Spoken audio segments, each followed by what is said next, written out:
আওয়ামী লীগের দোষর এখানে এসে দালালি করতেছে। সেনাবাহিনীর কাছে ফোন ধরাবে। বৈষম্য বিরোধী ছাত্র আন্দোলনের যে গাড়ি ভোর ছিল মার্চ ফর ইউনিটির উদ্দেশ্যে খুলনা থেকে ঢাকা যাচ্ছিল, সেখানে কিন্তু মোল্লারহাটে থানার সামনে কিন্তু তাদের উপরে সন্ত্রাসী হামলা হয়।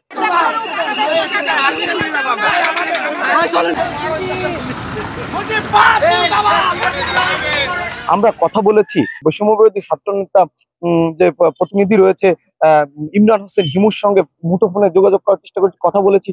তিনি কিন্তু আমাদেরকে জানিয়েছেন যে আওয়ামী ফ্যাসিস্ট কিন্তু তাদের উপরে অতর্কিত হামলা চালায়। প্রথম দিকে কিন্তু তাদের একটি বাস দিয়ে কিন্তু প্রতিনিয়ত চাপ প্রয়োগ করে।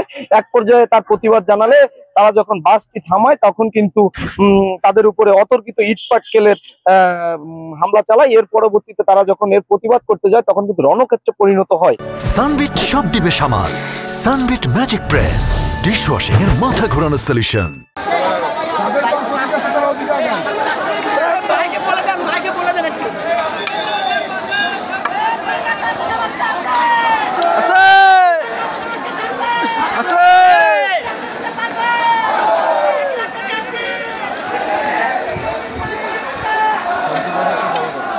এখানে কিন্তু জানান তিনি যে তাদের যে হামলা হয়েছে সেখানে কিন্তু তাদের 15 থেকে 20 জন আহত হয়েছে। এছাড়া কিন্তু তিনি আরো বলেন যে পুলিশ কিন্তু নীরব ভূমিকা পালন করেছে। তার সঙ্গে কথা বলে আমরা একটু জানতে পারি যে পুলিশ তাদেরকে কোনো সাহায্য সহযোগিতা করেনি। প্রথম অবস্থা থেকে থানার সামনেও যদিও থানার সামনে হামলাটি চালায়।